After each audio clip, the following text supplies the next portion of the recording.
much grace was poured out at Calvary, securing me for our home above.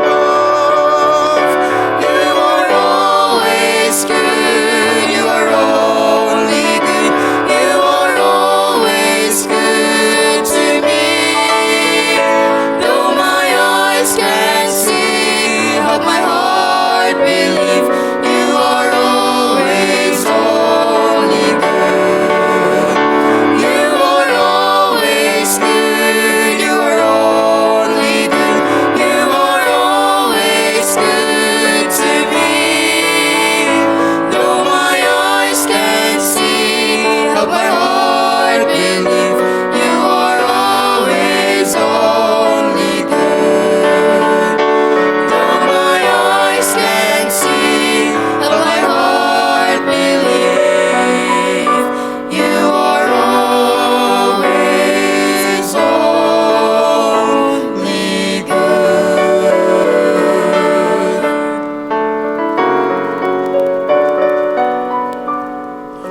You are good.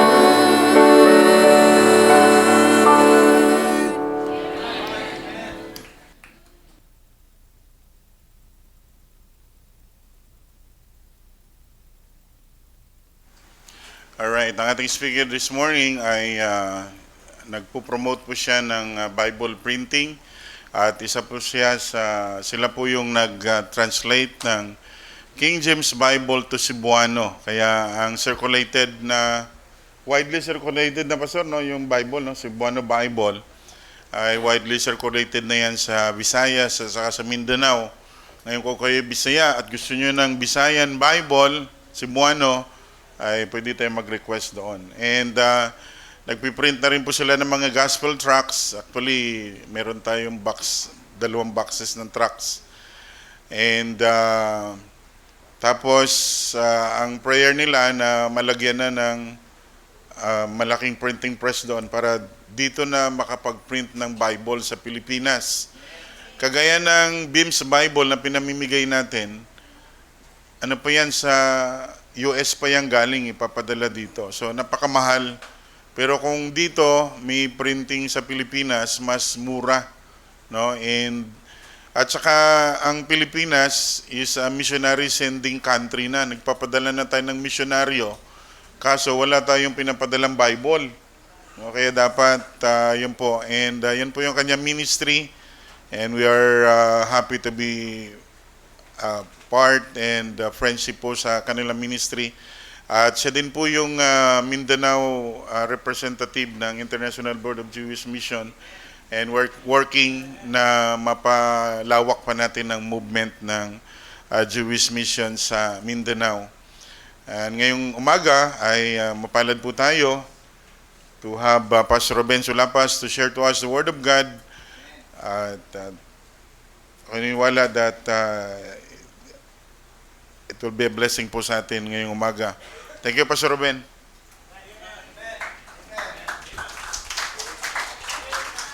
Salamat, Pastor Joe. Salamat sa privilege at na-timing din, birthday mo. Salamat. Marami talagang papala nang ako yung nakasama, become a part of this mission sa IBGM. Hindi ko akalain na magkaroon na tayo ng building at printing. Alam niyo, ang translation project ay natapos sa 2009. From 2010, nagsimula akong magkampanya para makabili ng makina. Pero tingnan niyo, nang tinanong ko, Lord, ano bang dapat ko gawin para palain mo ako? Ano pa, kasi nasa isip ko, meron pang kulang. Nagkataon, may missionary, sabi niya, so nakadecide ako mag-support ng Jewish Mission. So pumunta sila ng Pastor Joe, Pastor Kalinisan in 2014. O, tingnan nyo, pag 2018, nagsimula mag-build, pagkat dahil hindi man maraming pera, in 2023, natapos yung building, worth 6 million yan. Ganito din, mga steel ang kita ni Pastor Joe. 400 square meters, square yan, 20 by 20. Ang building ay merong mezzanine. Ang floor area ay 600 lahat square meters.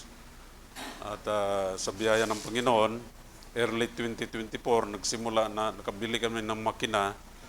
At ngayon, more than 5 million na produce natin ng gospel tracts for Visayas at Mindanao. At kayo ay may malaking tulong dyan dahil ang New Church ay nag-support na rin sa printing.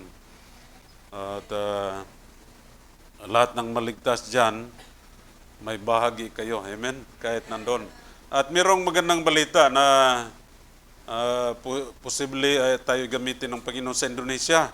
Sa Indonesia pala, yung sa ibaba, yung tinani sa mapa, yung Davao, sa baba, Indonesia, merong lugar doon na Manado. Manado, merong specific place na Bitong. More or less 10,000 ang mga Bisaya, mga Cebuano speaking, mga legal or illegal entry. Tapos meron nang naligtas. Ang request sila, Cebuano Bible. So merong missionary doon. So nagpray ko na makapunta tayo doon at magdala tayo ng Bible at saka tracts. Isipin nyo, kung maraming maligtas at maging missionary doon sa Indonesia, the largest Muslim nation in the world, 200 plus. So maraming maligtas dahil sa mga Pilipino, mga Bisaya doon. So kaya very strategic yung natin, yung printing ministry, first and only in the Philippines as of the time. Kasi dapat meron tayong ganon. Ang England, nang sila nagpadala missionary, sila nag-produce ng Bible. Nang Amerika ay nagpadala ng missionary, nag-produce din sila ng Bible. Tayo ngayon, nagpadala ng mga missionary, wala pa tayong Bible. I mean, nagsimula pa lang. Nagsimula pa lang. At sana ipag-pray nyo na makumpleto talaga ang friendship natin ng mga makina at makaproduce na ng dapat maproduce. Hindi lang pang local missions, hindi lang for Cebuano, lahat sa Pilipinas at kung maaari doon din sa Indonesia. Okay? Sige, sa umagang ito, gusto kong ibahagi, tayo po tumayo, Galatians 5:22 to 23, basahin natin ang topic na temperance. Okay? Temperance.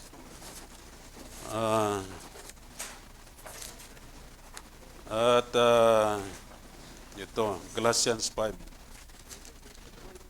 3 times lang makita ang salitang temperance, pero hindi ibig sabihin, New Testament lang ito, nasa Old Testament din, Galatians 5.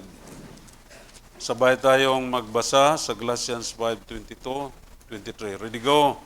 But the fruit of the Spirit is love, joy, peace, long-suffering, gentleness, goodness, faith, meekness, temperance. Against such there is no law. Tayo manalangin. Lord, sa umagang ito, kami ay napapasalamat sa iyong presensya, sa kaligtasan, libre, sa pangalan ng Panginoong Sos.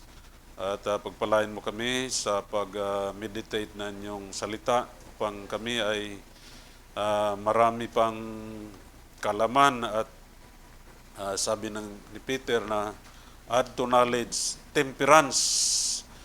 At Lord, gamitin mo ko through the power of your Holy Spirit. Wala kong magawa sa sarili ko. Ikaw mag-control sa bawat iniisip at sa aming mga puso at ikaw magligtas sa hindi pa naligtas at ipag-grow mo kami spiritually bawat isa. Sa pangalan ng Panginoong Sos. Amen. Amen. Upo. Nang si Paul ay nag-preach kay Felix sa Book of Acts 24-25, sinama na yung temperance. So, ibig sabihin, ang pag-preach ng topic na, yung temperance ay kailangan din, kailangan. Reason of righteousness, temperance, and judgment to come. So, kasama yan. Kahit na sa mga believers, especially dito, sulat ni Paul sa taga-Galacia, At sabi naman ni Peter, add to your faith virtue, add to virtue knowledge, and to virtue, to knowledge, temperance. Sa 2 Peter 1:5 to 6. So, ang temperance ay next, maraming application to. At related din to sa Sunday school natin. Related din to. Okay, next. It is being promoted in both the Old and New Testament explicitly. Ibig sabihin, explicit, klarong-klaro. Through the words, explicit. Katulad ng bakit papatayin ang mga drunkards at glutton. Ibig sabihin, bawal ang glutton at drunkards. Yan ay explicit. Explicit.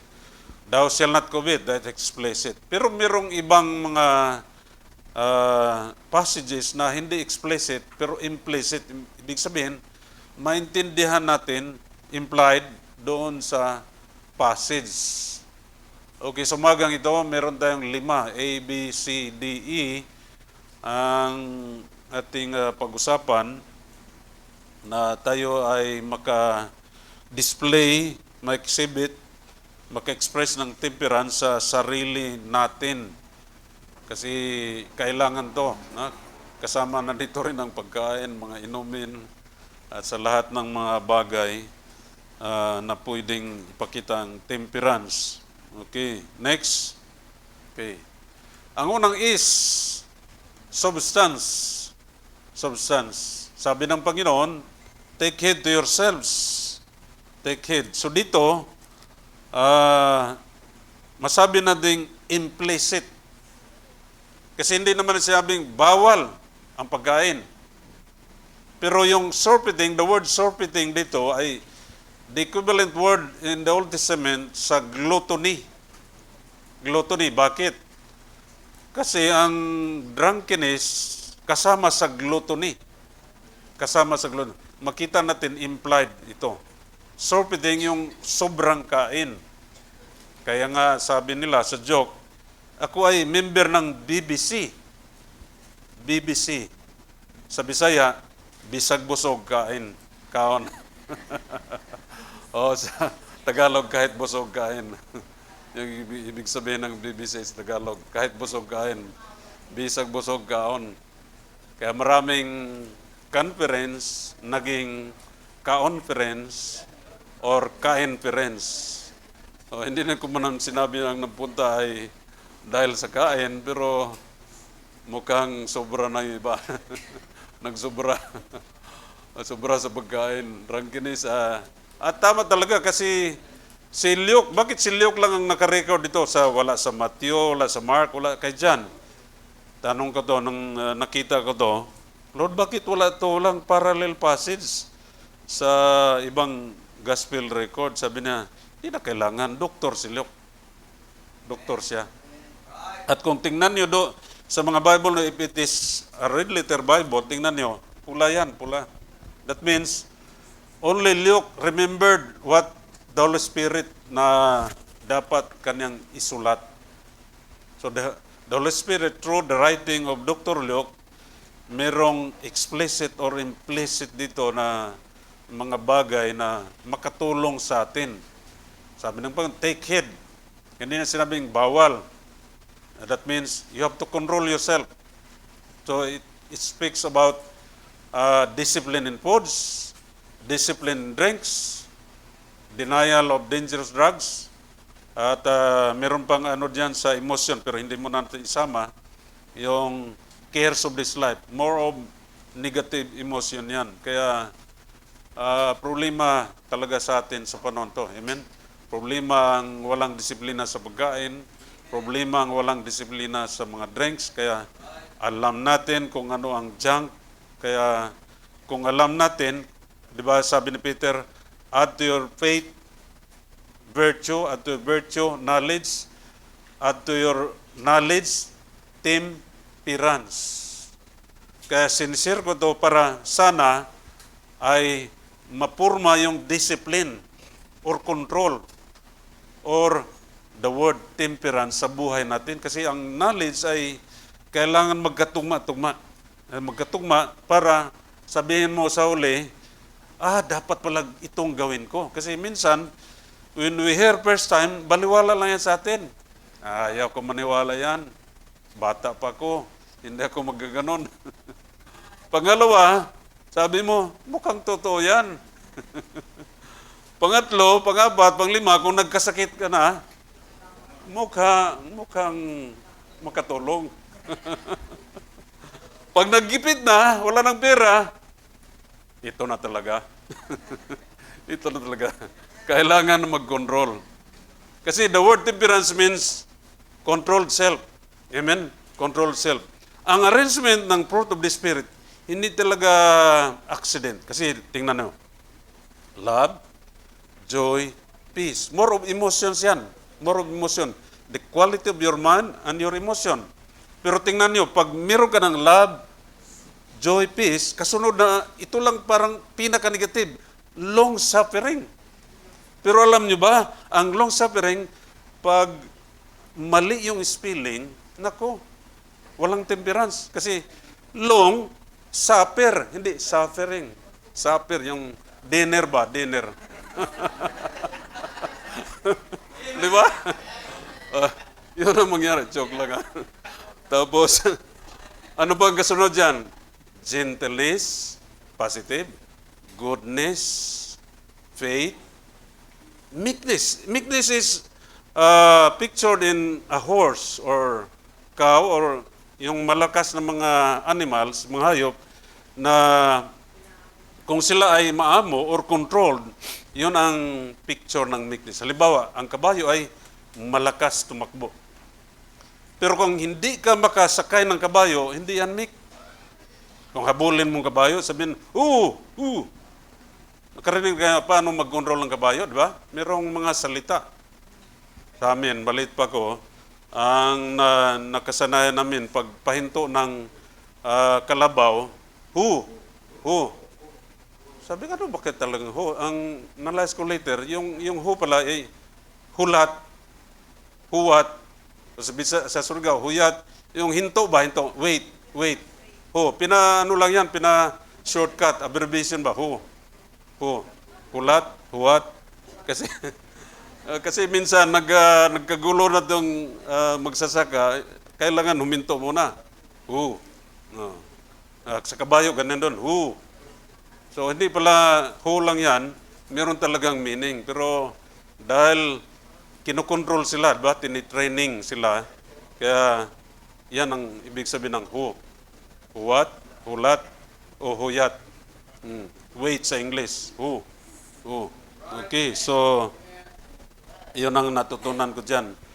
So tayo din ay tinuruan ng Panginoon. Kaya kung ikaw ay meek, na napurma na yung karakter na meekness. Di ba sabi ng Panginoon sa Matthew 11:29? Sa 28, sabi niya, "Come unto me, all ye that labor and are heavy laden."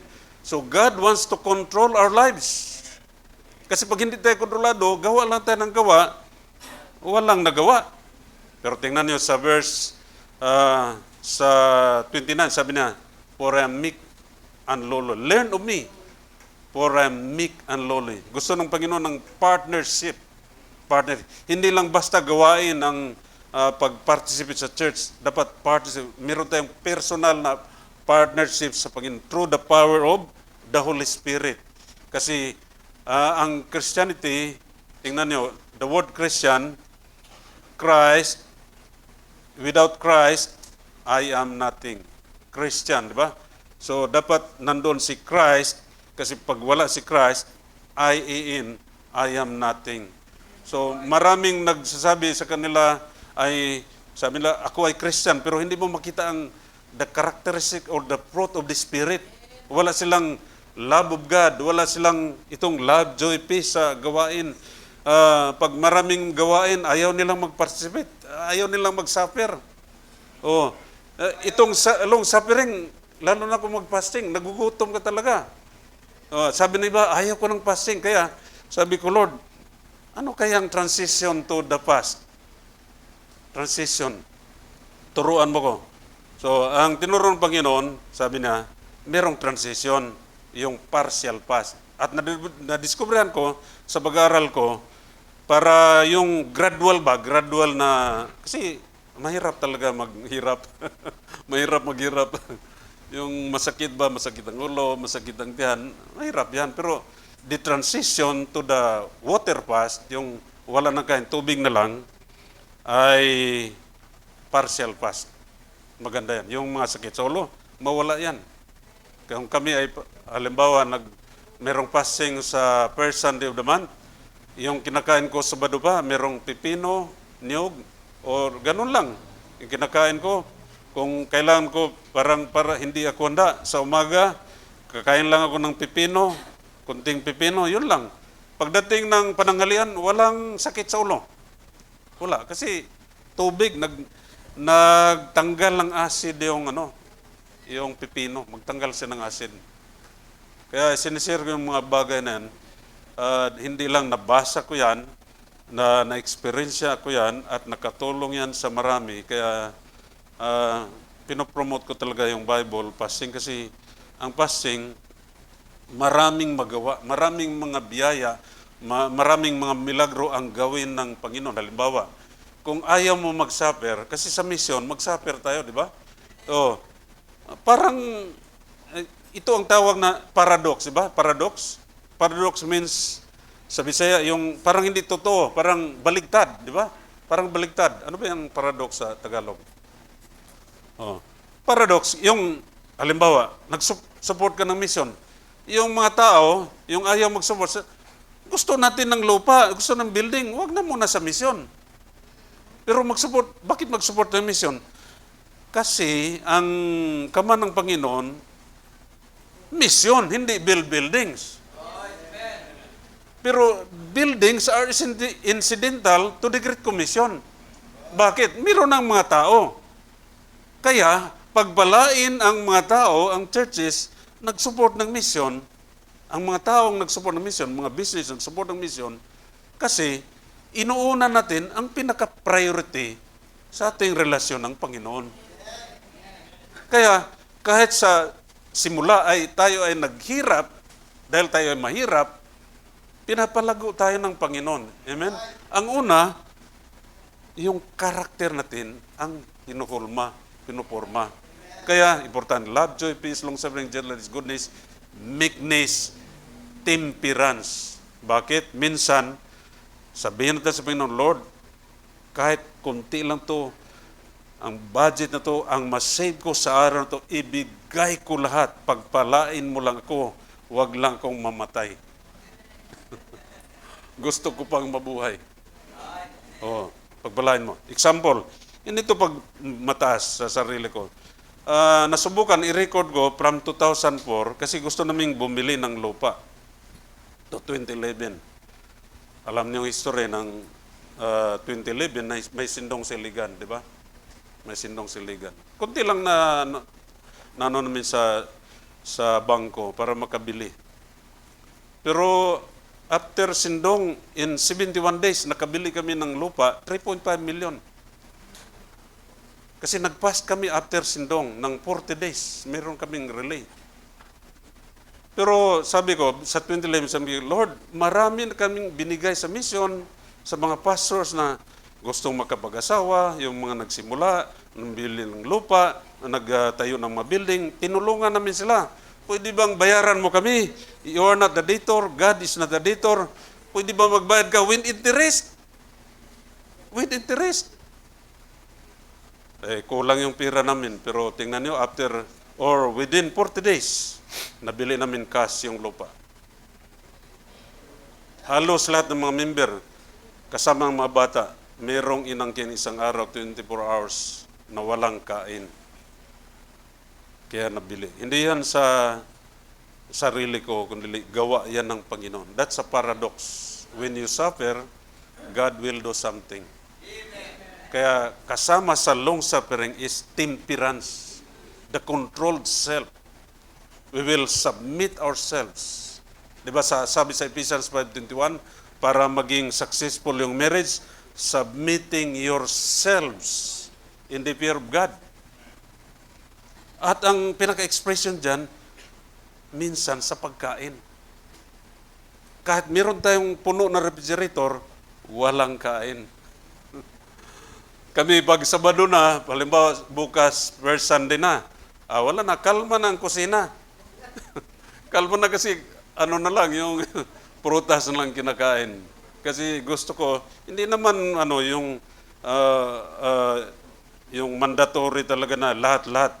Pero parang nasanay na ba na first Sunday, fasting tayo. Sabay tayo. Para lahat may blessing ng Panginoon. Amen? Okay, so on the substance, the chemicals, ng mga pagkain, disciplined foods, drinks, gusto mo ng pagpalaan. Pangalawang is, ito, yung substance, ito pala, intake. Disciplined foods, para walang surfeiting. Disciplined drinks, para walang drunkenness. Okay, sa Acts 20 verse 1, tingnan nyo, merong dyan, circumcision conference. Pero ano bang nangyari sa 2015 at verse 29? Ano bang sinabi? So, sabi nila, ang circumcision walang kinalaman sa kaligtasan. Pero as Christian, as believers, dapat control nyo yung sarili nyo. Bawal kumain ng yung mga foods offered to idols. Bawal ang fornication, bawal ang yung dugo at saka yung mga hayop na yung hindi nakalabas ang dugo. Yun sa Acts 15:20 pala. Sorry, Acts 20:15. 15, 20, and 29. Sorry, wrong yung text. Okay? Yung Acts 20 verse 1 dyan ay actually Proverbs 20 verse 1. Di yan na-edit. Proverbs 20 verse 1, di ba? Wine is a marker, strong drink is raging, whosoever is deceived thereby is not wise. Number 3, denial of dangerous drugs. Bakit hindi tayo sasama sa mga addiction na tulad ng shabu, smoking, cocaine, opium, vape, ano pa? Kasi ito ay implicit, although hindi explicit, na kasi wala pang shabu noon, wala pang discovery about tobacco, cocaine, opium, or vape. Pero glorify God in your body. So how can you specifically glorify God in your body? So dapat di mo gawin yung pagpanigarilyo, pag-inom, paglalasing, o ano pa. So that's implicit. Implicit. Hindi klaro sa word for word, pero sinabi na you have to apply something sa katawan mo para you can glorify God in your body and in your spirit. Kasi wala namang ibang body ang tayo, wala namang ibang body. Isa lang, amen? Isa lang. Until the rapture, isa lang. Okay. Next. Okay. Sa pangalawang is, substance. Sa Bible, the word substance refers to the body, Psalm 39. Pero ang pangalawang meaning ng substance, meaning wealth. Maraming mga Christians ayaw magpagamit sa kanilang substance. Dito rin ang paradox, sinabi ko kanina. Maraming paradox dito. Tingnan nyo. Halimbawa, sa Deuteronomy 25:15. Ito ay New Testament law about fairness, equality. Pero tingnan nyo, isa sa mga sikreto pagpahaba ng buhay, ito. Thou shall have a perfect and just weight. So ito ang commerce and trade sa mga Hudyo. Dapat perfect yung standard nila. A perfect, a just measure shall thou have. That, specific explicit, that thy days may be lengthened in the land which the Lord thy God giveth thee. So it's very practical. Halimbawa, ito. Kung nasa negosyo ka, 1 plus 1 equals 2, di ba? Hindi pwede 1 plus 1 equals 3. Kasi pag ikaw ang bumili, hindi yan tanggapin. Kung ikaw naman ay magsukli, logi ka. Di ba? Logi ka. So, walang kita ang negosyo. So, para fair and just, i-apply mo ang knowledge. If you apply knowledge, that's wisdom. Kaya sabi ng Proverbs 8:17-21, I love them that love me, those that seek me early shall find me. Tingnan niyo sa verse 18. Maganda. Riches. Ano bang riches? Literal ba to? Yes. Riches. Ano are with me? Yeah, durable riches. Durable meaning hindi madaling masira. And righteousness. Verse 19. My throats better than gold, yet one fine gold. My revenue than choice silver. Next. I lead the way of righteousness in the midst of the paths of judgment. Ito, exciting to. That I may cause. That means the consequence of being honest sa iyong relationship, sa business o sa trabaho. That I may cause those that love me to inherit. That's wealth. Amen? Substance. And I will fill their treasure. That's parallelism. Kung makita niyo sa Book of Proverbs, mayroong parallelism. Minsan, dalawang salita na pareho ang meaning. So, substance, treasure. Ibig sabihin, parang redundant, but it makes the meaning more meaningful or yung mabigat. Ibig sabihin, klaro, explicit. So, gusto nyo ng wealth? Amen? Una, dapat meron kayong knowledge, meron kayong understanding, at wisdom. Kaya, kayong mga people, makinig kayo. Sa Book of Proverbs, chapter 1 to 7, ang pinakatopic dyan is the relationship between the young man or the son. Di ba? Palaging babalik-balik, repeated, my son, my son, my son. Because the young people, the male, mga young people, malalaki, sila ang dapat mag-control. Hindi sila dapat magkaroon ng nubya kaagad. Nung hindi pa natapos sa pag-eskwela, wala pang trabaho, wala pang kita. Importante yan. Importante yan. Tingnan niyo sa Proverbs 7. Di ba ang babae ang nangunguna? Sabi niya, oh, gwapo, dito tayo. Oh. Dapat hindi ka control ng babae. Ang lalaki, ang maging husband, ang leader ng pamilya, yun siya ang may control. That's temperance. Amen?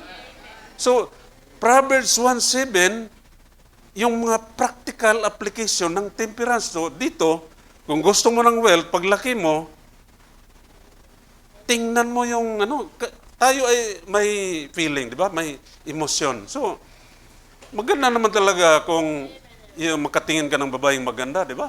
Maputi, matangkad, o anong gusto mo. Maganda talaga ang feeling, pero sabihin mo, Lord, maraming maganda. Bumabaha naman ang mga pangit. Sorry. joke lang.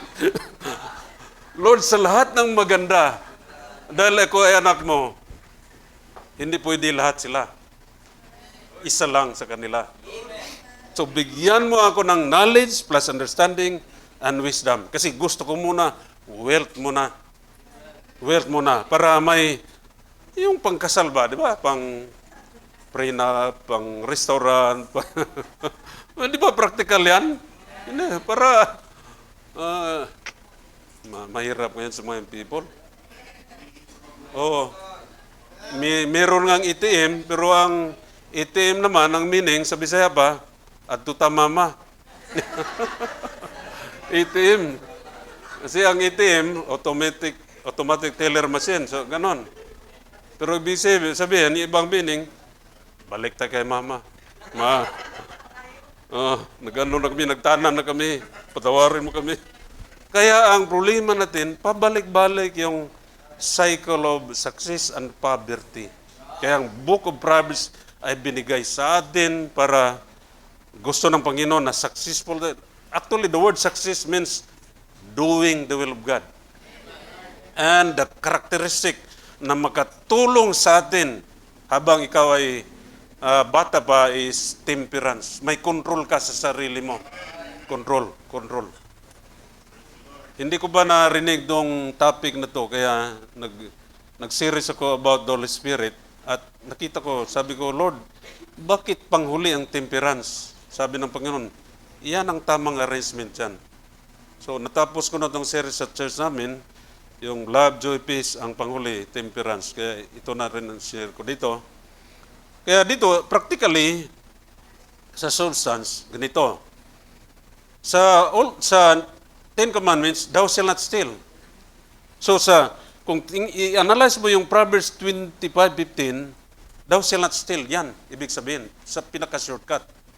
Di ba?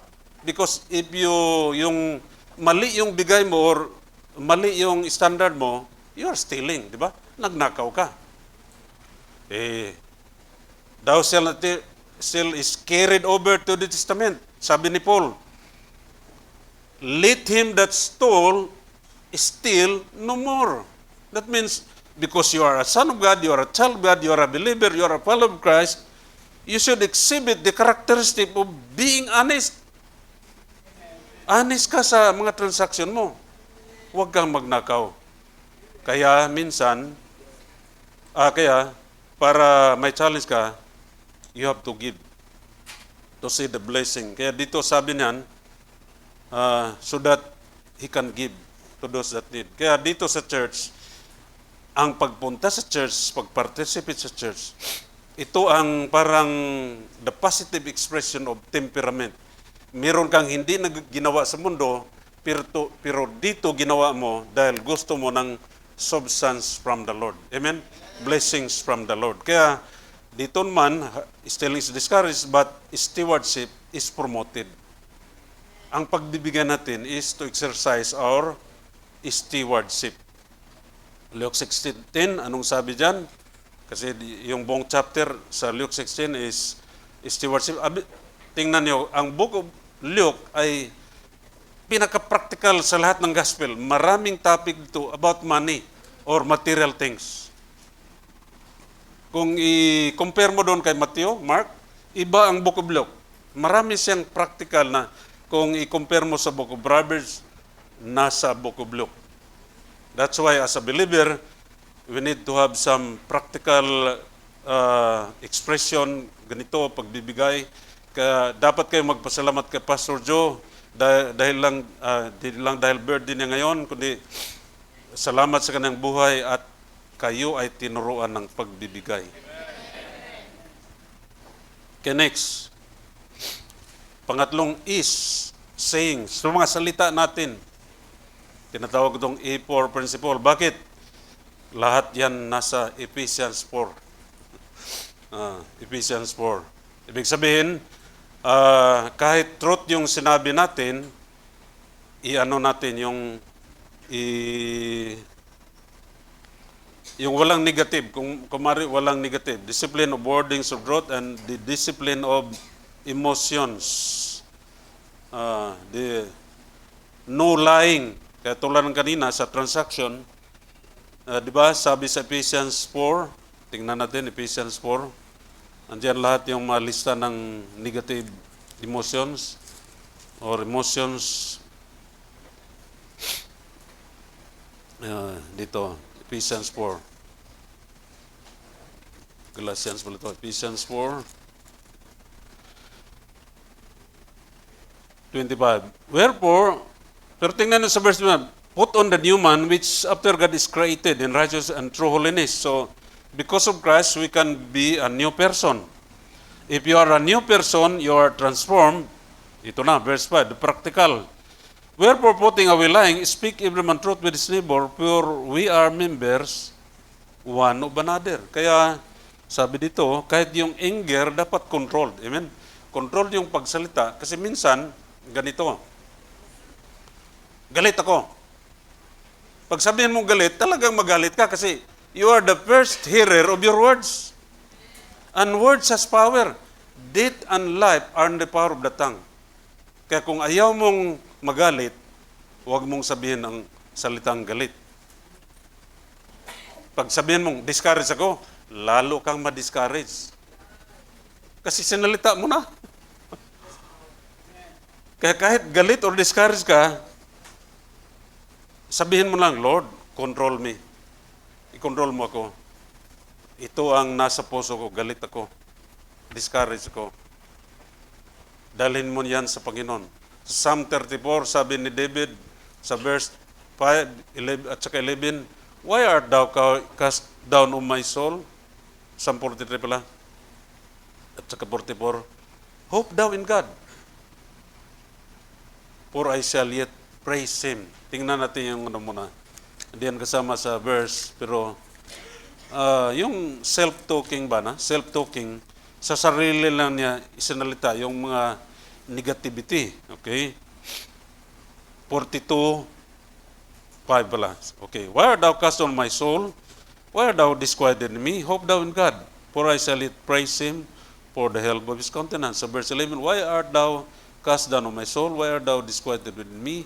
Hope thou in God, for I shall yet praise him. So positive, from negative to positive. Who is the help? Sa simula, verse 5, help. Pero sa verse 11, help na. So kung ang salita mo pala ay ma-overcome mo yung negativity, maging positive, it will add health. Health. Kasi sabi ko kanina, sabi ni Dr. John Sarno sa New York City Medical College, New York University Medical College, 80 to 90% of common sickness are derived from tension. Emotional pain can cause physical pain. Meron isang pasyente, Dr. Colbert, nag-divorce siya. Merong divorce. So, naghiwalay na.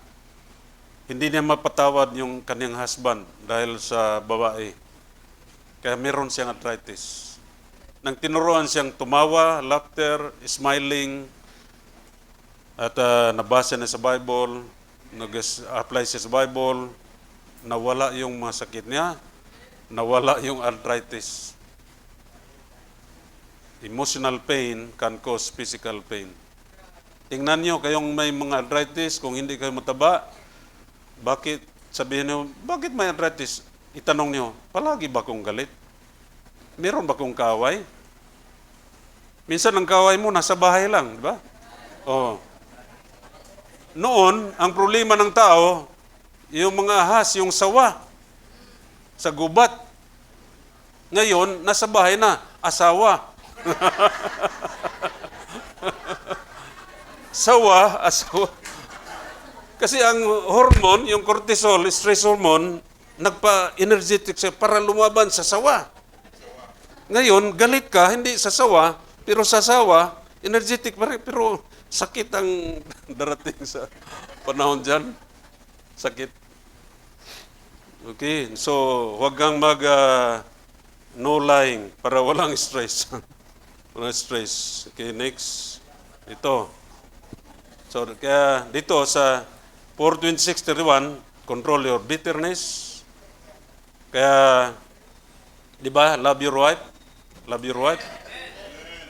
Dapat kasabayan sa love your enemy. Forgive. Kasi sa pamilya, the last command you have to follow, kahit meron kayong pera, kaya minsan nag-aaway talaga, may diferensya. So, love your enemies, forgive. Yun minsan dalawang. Kasi bakit may bitterness, mayroong problema, hindi ma-solve. Kaya control anger, control clamor, control evil speaking. So para hindi mo yan mapasalita at huwag kang makapasakit, ibigay mo sa Panginoon. Amen? Ibigay mo, Lord, ito ang nasa puso ko, pero ayaw kong masakitan siya, ayaw kong makasuntok, ayaw kong makahampas o ano ba nasa isip mo. Ako noon, galit ako. Sabi, yung maraming kumukontra kasi sa Bible translation, sabi ko, Lord, patayin mo sila! Galit ako! Tapos natakot ako, sabi ko, baka sila mag-pray sa akin, una kong mamatay. Lord, patawarin mo ko. Patawarin mo ko. Kasi naalala kong verse na yan. Tao lang tayo. Kami mga pastor, tao rin naman. Please help your pastor control your negative emotion.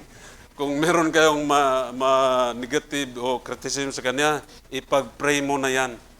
Ipag-pray. Huwag mong isalita o ipakalat sa iba. Sabihin mo muna sa Panginoon, ibalik mo, Lord, itong nakita ko, bakit si Pastor Joe, ganito. Huwag mo nang, ang Panginoon ay, meron siyang ibigay sa iyo ng mga salita na anong dapat mong gawin. Mapayapa ang puso mo, mapayapa yung mind mo, at saka sa church. Kung gano'n ang gawin mo. Next. Sayings. Control bitterness, control anger, control clamor, control speaking. Kaya dito sa Ephesians 4:31, ayun, di ba? Ganda yung verse na yan. Okay. Little bitterness and wrath, anger and clamor, evil speaking, be put away from you with all malice. Kasi yung mal, yun ang malas, di malas. Yun ang mal, that's a Latin word or Spanish root word sa malnutrition, malnourished, mal, bad yan, bad, mal. So, karamihan ng mga salita natin with malice. Ibig sabihin, meron tayong bad emotion. Meron tayong bad emotion at bad intention. Kaya yung mga sa Bisaya pa yung nagtunglo, nag-curse, ano talaga yan? Yung may bad intention yan. Bakit ka nito? Galit ako sa iyo. Patayin kita. Parang ganon ba? Bad intention. Pero anong dapat sa mga Christians? Be kind one to another, tender-hearted, forgiving one another. Amen? Forgiving. Hindi ito forgiving. Meron kasing pastor, sabi niya, merong giving sa Bible. Tingnan nyo, Ephesians 4:32. Forgiving one another. Meron siyang ibig sabihin sa giving, pero hindi ito tamang verse sa giving. Forgiving to, na? Patawad. Even as God for Christ had forgiven you. Okay, so. Ito, letter D. Ito na, on the sexual expressions, dapat may temperance din. Amen? Bakit ang circumcision is on the 8th day? Maraming medical knowledge, sabi nila, tama naman, ang circumcision on the 8th day, lalo na sa Jewish people, dahil mataas daw ang vitamin K sa bata at mag-clotting, hindi mag-bleeding. So, tama yan. Pero, ang circumcision ay talaga ginawa sa 8th day because 8 is the number of newness or new beginning. Kaya, sa Israel, kung nagkatugma na ang 8th day ay Sabado, mag-prevail ang circumcision. Kasi dapat walang gawa sa Sabado, diba? That's a rest day. Kaya bakit mag-prevail? Because newness or new beginning is more important. Yung pagbabago ba? Pagbabago. Kaya, bakit sa sexual organ ng lalaki ang newness? Kasi ibig sabihin dyan, kasi tayo makasalanan, gusto ng Panginoon, if you have faith in Lord, maging new in Christ tayo. New in Christ, newness, new expression. Kaya, hindi, basta yan ginagamit, lalo na pag ikaw, hindi pa kasal. Sa asawa mo lang yan, gamitin. Kaya, bakit yung mga Canaanites, lahat ng mga Jebusites, pinapatay? Kasi walang kasalan doon sa Kanaan. Noon. Nag-ano lang sila, yung kanila lang walang formality, walang sa Panginoon. Meron ngang bestiality, meron ngang sodomy. Kaya sabi na, wag niyong yan. Kaya yung circumcision, nag-promote na ng newness or new beginning. At siyempre, pangalawa, concentrate on one partner and concentrate on the original purpose of marriage. Ano bang purpose of marriage? Bakit sa 10 Commandments, tingnan nyo, thou shall not covet. Diba? So in the beginning, God made the male and female. Bakit isa lang? Kasi yun ang talaga, intention ng Panginoon. Okay? Next is procreation, multiplication, man and woman. Kasi pag hindi man and woman, man and man, or woman plus woman, or ano pang tawag dyan, hindi yan original purpose of marriage. Amen? And that's not procreation. Maybe there's a pleasure, kulang, piki, di ba? Piki ang pagsasama. Kasi pleasure lang hinahanap mo, walang procreation. Tapos ganito, ang blessing talaga, kung ikaw ay kasal na, ikaw may asawa, the purpose of having children is to claim the blessings of the Lord. Amen? Kasi mas maraming anak, mas maraming blessing. Bakit? Marami kang hingin ng Panginoon, pang tuition, pamasahe, lahat ng mga kailangan niya, galingan sa Panginoon, di ba? Through the business or sa mga trabaho. Kung ayaw mo magkaanak, di Parang sinabi mo, Lord, ayaw ko ng blessing, ayaw ko ng responsibility. Pag namatay ka, sino ang magmana ng inyong napundar? Paghati-hatiin yan ng mga relatives mo na hindi ligtas. Because according to the law, sila ang mga heirs, rightful heirs. Buti kung ligtas sila. Paghati nila, mag-offerings pa. Ikaw nag-offerings. Kaya, mag-anak kayo. Magkaroon kayo ng anak. Mag-anak. Kasi gwapa ang mga Christian. I mean, magaganda ang mga Christian. Dapat tayo ang dumadami, hindi yung mga si Diablo, mga pangit. Amen? Lapit na tayo. Okay. Letter A, last. On the supernatural worship, bakit may temperance ito? Kasi sabi ng Panginoon sa Exodus 20, huwag mong gawin yan. Pero ang mga tao, gumagawa talaga ng mga idols and images. So kung gumagawa ka, kinukontra mo ang Panginoon. Sabi ng Panginoon, bawal ang representation ng ano nakita mo sa langit, sa lupa, o sa dagat. Ang mga tagagasa, yung gasa ngayon, meron silang dagon. Si dagon ay kalahati tao, kalahati isda. Yun ang Diyos nila. Nung maliit pa ko sa mga Bisaya, di ba? Narinig niyo yung dagon. Dagon. The word again, yung parang, para yung mga mangisda, marami ang kuha, ipalina nila, yung mag-offer sila ng doon, paasuhan, tapos prayer sila, maraming kuha na isda. Offered to dagon. Yun pala ang ibig sabihin ng dagon. That's idolatry. Kaya tayo ngayon, no compromise through cultures and tradition. Kasi minsan, ang mga pista sa mga idols, promote, this is our culture, this is our tradition. Pero no, biblical culture, the good culture of the Bible is almost always against the world's culture and tradition. Amen? Kaya dyan, dapat tayo mag-separate. Yan ang principle ni Paul sa 2 Corinthians 6:14 to 18. So, bakit ayaw natin na sumasama dyan? Pag tayo ay nag-separate sa kanang culture and tradition, that's also temperance. Amen? Kasi pag may pista, may handaan. Pag may handaan, ibig sabihin, kain, inom naman, balik naman tayo doon. Di ba? So itong 5 na to is yung inseparable to. Ibig sabihin, yung 5 issue na to, temperance talaga ang pinaka one word. So, ganito na lang. To summarize, bakit hindi tayo nagpista? Merong isang pastor doon, ni-research niya.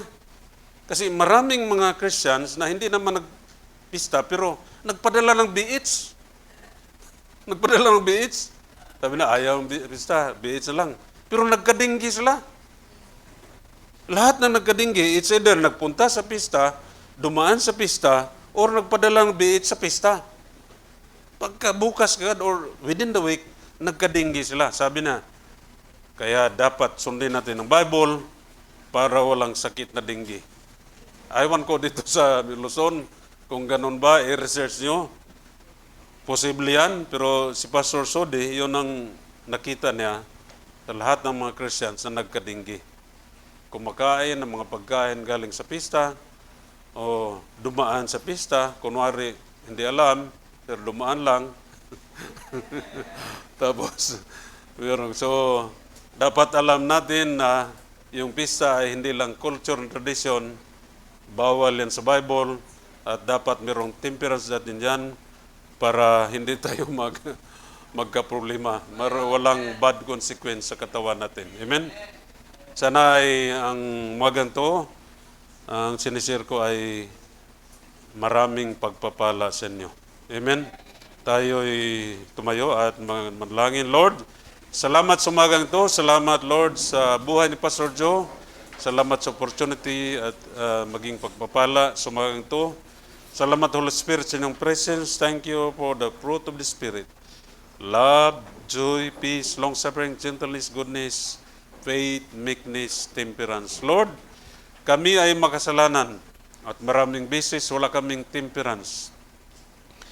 Turuan mo kami sa bagay, Lord, sa mga bagay, sa mga gawain na wala kaming temperance.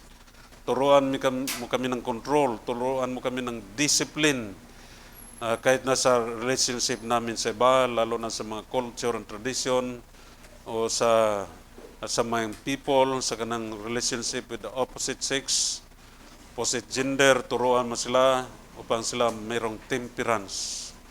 Salamat, Lord, sa umagang ito. Pastor Joe, ikaw na mag-invite.